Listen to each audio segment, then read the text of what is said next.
Bunga dul manum dingi kun mariala choga balum tulil munya kaya rani liap chubi yawi kubunga na lay tawan teluweng maparamam wega chetan lagumnum yena wen chupam yom biora tut chubi chira piale kejay jurum matyang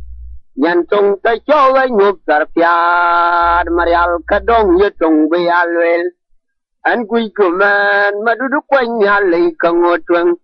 Tengo biyen kuyok tong ingwan Murul gwalpin Abu wir cuman napyok Kegitinya fed marial wega chayu bagumun matung tong adung web Abu aduk Man karany majung changu matunyin cuman buang ciang duar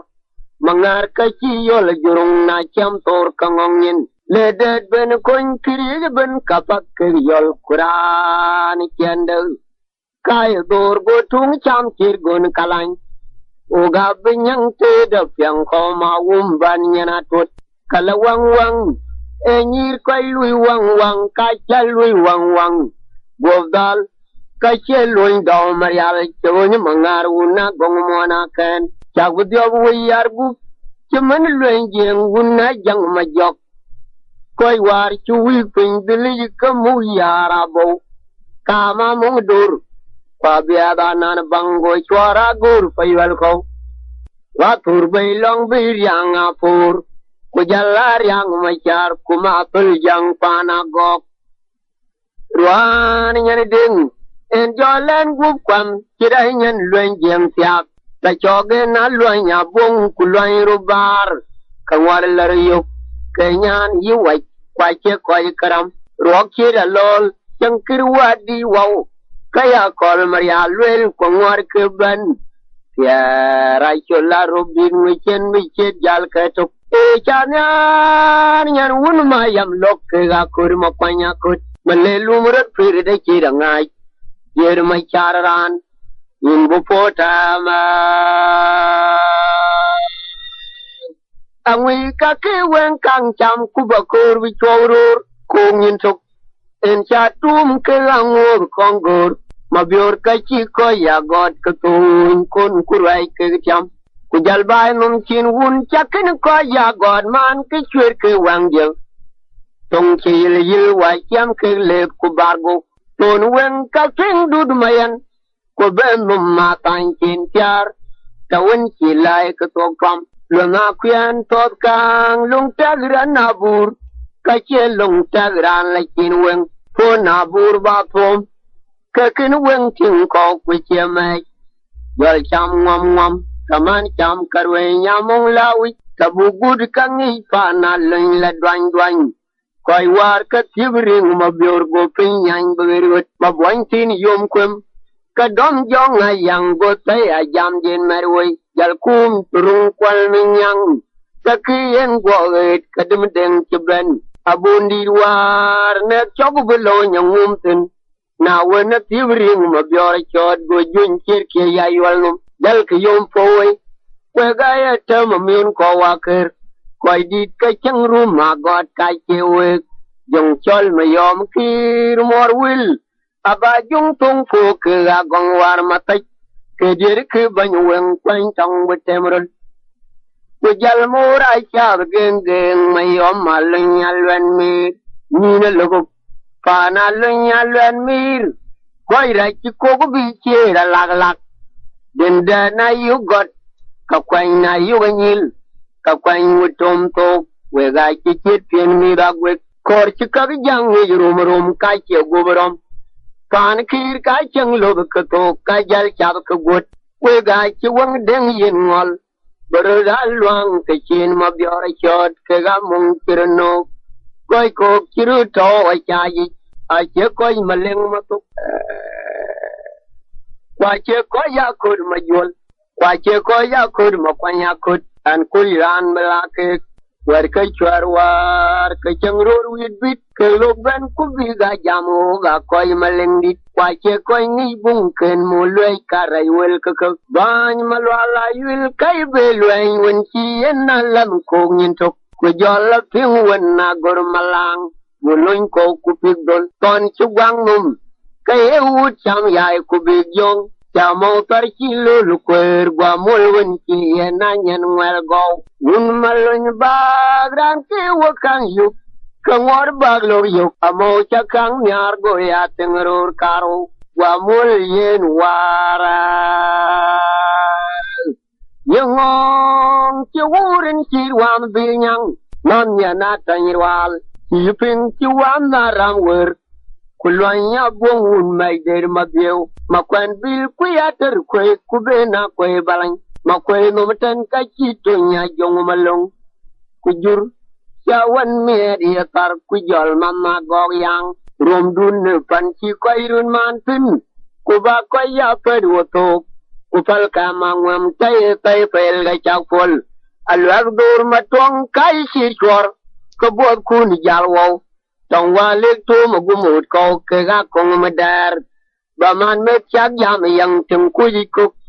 celor marang noy keping met mor to un deng mager ke anay mai chori celom wol yaga yebetor chwel kegum mor bu murchit pin tuwe matogo aliap tabingin tinapo tachiran ga jol kalwam tong nagam kawang cuman bud malwal karan gem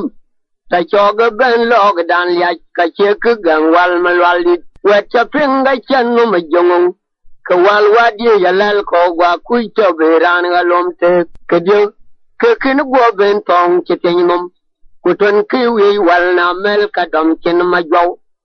Bandian nam nyawara keni nangwan engkar bangu majanan caman angur kecobjong angweng ciangun tan kacek acir kaculen kan wan bang bak gam kenakan bang bak agwe jong tui eluban bumurcir kuninin ke gabi gayer majang ciru tarawad caman munnem tiang kedi cerwer bung donganya kwacir gomir kageriau kabako ngintok enjar wegring bud ko bagyala ting da chwai wega briye na wek kamur cicer gang riang pin winror kacin go bang waja piyem kerwelwek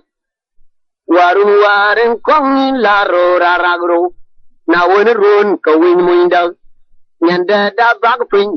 Kui ton jalga koi gom kubang muak bicho. Ruan kenyang yen bena dukun. Bang ngobin lo yan yang. Ruan kenyang ke ben waya jing.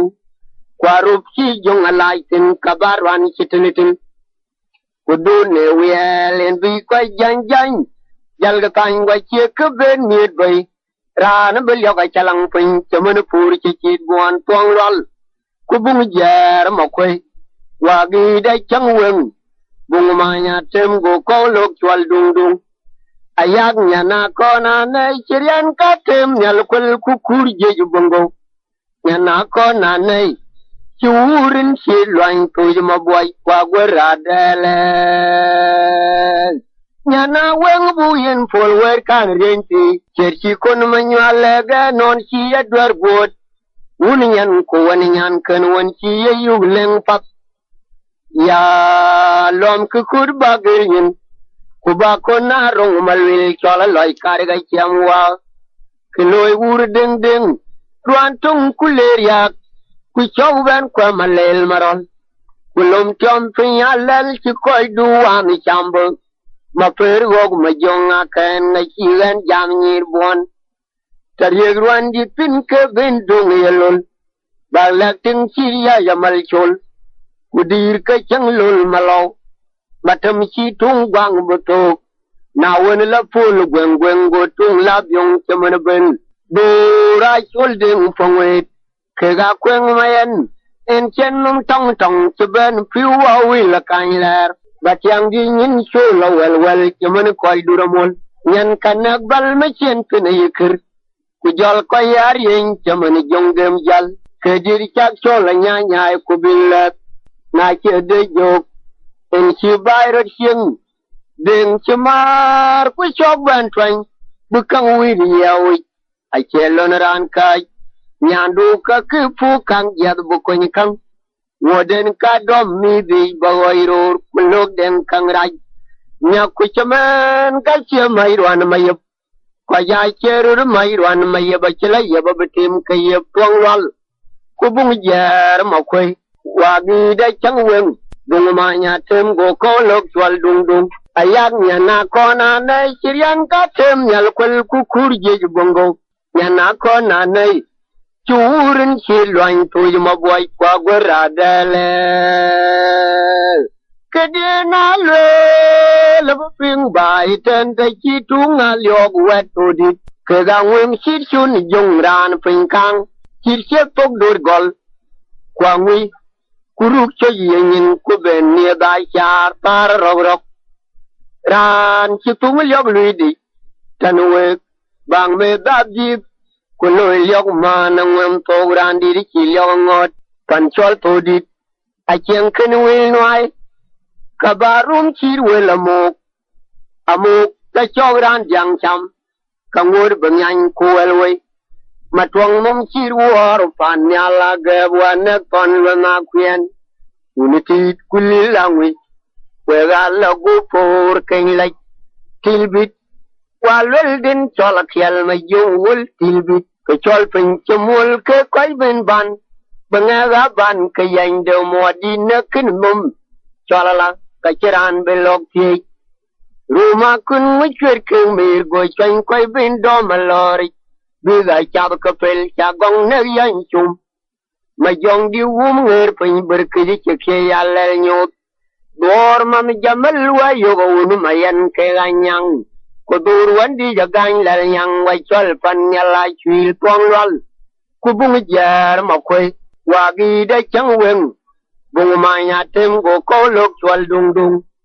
ayak nya na ko na nei kirian ka tem nyal kwel ku kur je bongo nya na ko na nei churin chi loan tu ma boy kwa gwara dale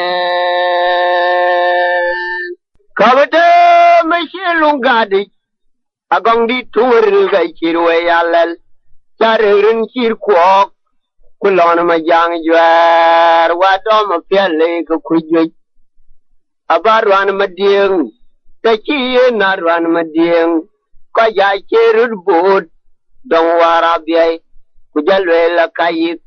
to ken ni ba kun chiwang mong chirung tau kun ko mai kar ma jong chi chir yubir talwang ka yok yengum nga che pul ku jara na kai twang ma gok lum tong alwel kai gur bi chung chemane tung ku landi che gob tok dol che nur ma nyawun kwa jar matariyau komien chemane tol kwa tie tung chemane lunya ga kwa chi tung mirwal ku chug tri der ma tung leng cheng do rabin yor pan gwar mawen kapada ben chad bugetwen malili kayitung ton ye dol ko kombiya gonin kir gong ci dom waw nyen ma ga boy den ke ga lwel bolbel are areng malwal wadi ke dal kinin piu ka cha fu ko bugatam lwan jang ko ku pe wen won wer num chwa da ka jadi unna ko mangin unna kongu mangi du da gok amai ban chol du ngong mar kam chol gen nga ba gok kun kwel te cheng ban nya lam chol malong de ngai chwil atek tung lam nyal chemen wi ba gen mi chen tung ai wai wai bi kamu ban pate panayan ma tung ba mi che ai chwil manyel chemen pana kan kor katong kawam da nalel pagagit Pin noi kai chet pagarau di da tut katong kawam da nalal ti menyan nyut a chet tim chak yuk kai ra pa cha pungai kai lel balare rawan tar taber gun kilwag lang wum chira chom gol kwa ge ki koi pi kam nyut ke gawin wang chul mat yang wul wadi kai chin nin jadi pa jagyo e nguk vi jam lang ngau komien Chaman tol kwa tie tung chaman lunya ga kwa chi tung mirol ku chug tri der ma tung leng chang do ra din yor pan gwar ma wen ka pa ben chab bu twen Malulit kajitung ton ye dol ko kom biay go nyin chir gong ci dom waw nyan ma ga boy den ke galwel bolben are gare areng malwal wa dib ke ba la chin nyin tu ka cha fu ko ba tam loan jang ko ku pe wen go nwan nam chwa ba wa da chol chari mum chil yong man gat yang wa na rwan tar ka yo yo de tin wo man chol bar bakin ni aben goy keden chiloy achi man go du pon to yang du ne yin koy budi chot achara da ya tin ke chin nyut agoran lyong man wara kulen po je namo namanakul kawang ye nyut chitin tin liu kola lwal malwal ka chit bang delan Quran chirur gudu tang de bijala kweriam nyina lwel dur jang paru merwal ka chirin tonjit kwatam kwela bin mawut chu tony tong kwedu malwala kajben kulai rum ton gwa yalu yaran pap abatong alwed me chele chin mau chilu me yewi ta chogo bendor myalin marang kalong yetam ta den wan konyer Jamanurur kwa chir go wel ke kwanya king maleng chir wera bilin ka chi ya gong ke noi chamayin talul wul ke ga ku kwa pan madiang ko le ban ya tong mayom jaran chamaung kor chuwat ku bi yo khiao ko le tu ngar yu gunum ku bangan ka che ban lew wer tai chen ngo pel we yom chigir go dom chirog nyun kulle go jong chwed kadang mon malektol ge kador wan kwany min rur parum long beryang amol do chang khier wet marang wa chi buru nyun chukur lai kwalle byog jong kidi chang tam yamam ke ango tung yetag chaman garnet kula kamwan chi twany roriot bub chera mam ku korming age matur chaman do ngango kaya cheng jurbel manyel ku yama bok nyana deng raw kurin chiet panyan bayador ku ga kema buyin ku chi tonya phung patwan kun wer nyel wen ai chi wer nyel pe ko ga to chu barom krieg bin kulage gongtin jirwan dagbe kwale ko tala kwam ku jalamak wol be yakop ku ka ke zami lwen yen we ga ke lwen kwagdot Jagod ban bugur kale we war ke chol mi dielu da kol kuwer ke kena tuk mi bugur di gim kayin der jal bage jur an chemun loy num chitung ku chir gar ugutun ke galan gerian wa malel chengbor cheman kana nyan jang kawalo nyang tony padulil go mum chit bon chebyowi achangkwal kudubur lago wa domen ke tonjon garang kule kalbil pam go pinya bun kriamran kachi pun kriya ga dol ko chir ken bol mo chadwar kudir yang mangar ko pyong cholin ke ga badi dong ke ga le kiu marang di da gorul che danawin war che byog baranam go kai biti we pun mayana tol betwan ruda tan kalma bolo go ben na doin malwal bab tu nyang long Jara nak mo win chen goy dur marang ai chul piolang wen nyan kir bulwala ma minya che kang ban dol de ting ranum kreindo ke che ma minya man ke jole na pio mon yang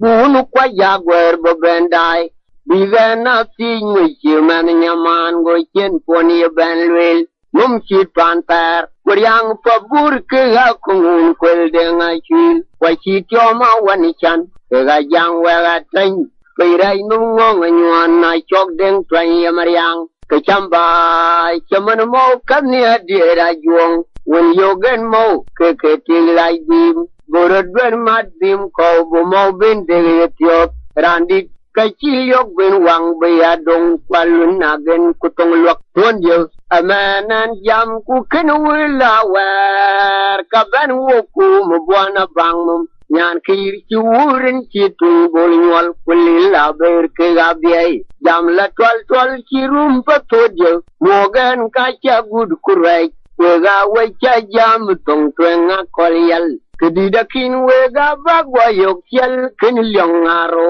ke ga jang yang warin ci madudu wol jam kaya doy tane wong mor ci fo dong ku chwer yow kadai batemrun Tunga gongmona ken kwa wan chan nyal vi jala lala ran liab doi kaiben kunyui kwanya gur gotung chang yoga gwer bay malwel ke ga jong malong bungu makir kai moji jango ku bungu kwanya ching kuran chiran moji ke chwae marial makir wang chi buga daw kabal yong chirial ku bi chir jong na law kwar ching kwai balyang mum kalwel jong atut tayu weng nyar madaw katal ko bagyen mun la jong chumedom ajilu mi jur ko mu ko dong tong blawum jakol ci je nil tom ko delan dong tar je yujum rom top aci wo run man go did you wa tare liu je garang de dana ki kang to kerien won go ga ci ko pam yo panadel wadit kemunyi rian ko mawum yom kager rin chera jaga ngo ke tong mading pal war moy nara dog to me jowel na won ka pingo gurpin ku pingunna pu ma yai ke ga dwe ma jong ma ting mayan a chankwal ku do bur la go wa domen ka tin jon garang ku le kalbil pam go pinya bun karyamran kachi pun karya ga ke dol ko cher kain bol mo tabor ku dir yang mangar ku pyong cholin ke ga barje dong ke ale kiu marang di da gor che danawun war ke byok barnam go koi biti we penyamayana tol betwai roda tain kalma bolo go be na doing malwal bab tu nyang long Kira nang mawin cha na voy dur marang achol piolang wen nyan kir bolwala kachol tong mum kujitum da choge na wawen tam kajura kanyum kubikang pung kilyon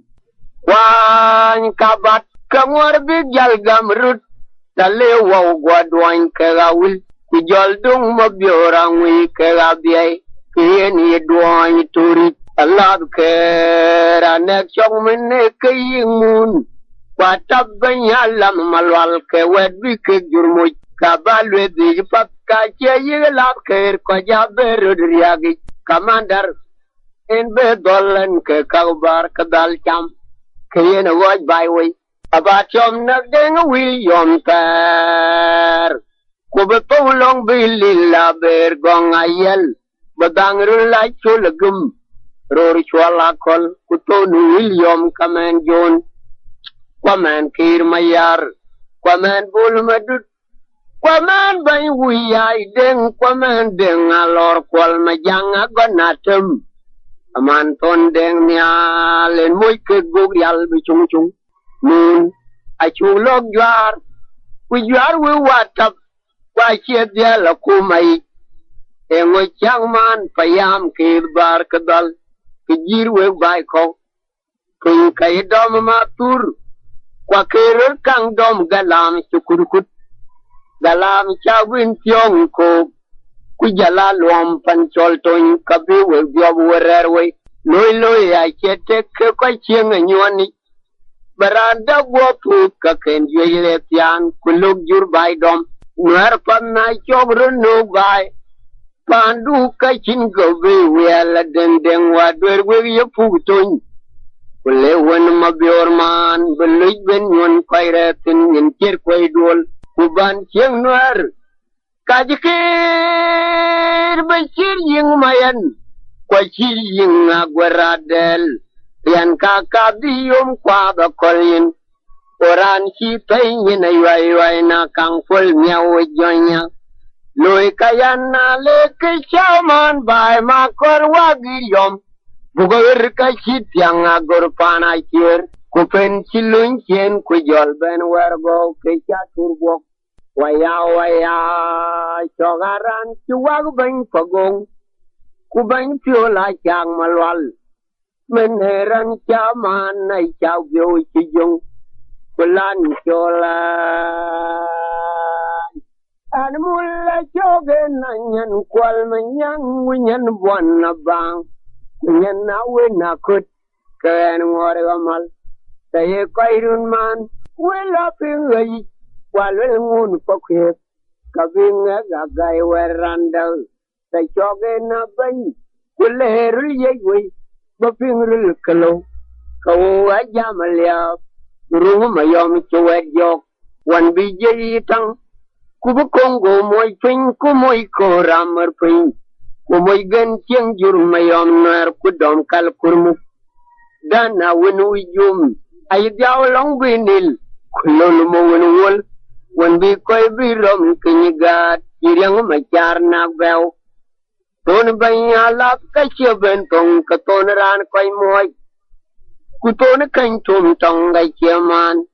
chama waren bi mok mayom ke bod bo chwara gwara liab do tung dien mai ken mi chen ka jonim chama ni chulla kon bab kwara yu myok kamyan na jol fal go red be anya bonglwal chatam kirmlang kwa chin nin telemon mayang ma tawalwal teriam waram jon kapan mada goben wel pinjebel gum una kurma win kai kir ka tung kwa kir na kuma pan walwel ye yarong to narok kutum tong kuleye kai tom kuleye ka chi jon jom ko kuleye mugamban chol kir mayar kuleye kupinga wendit kuleye umutung majang koma kol majang gog majong kon kom bungang lu biar biar jamain kitang kum waram kai geni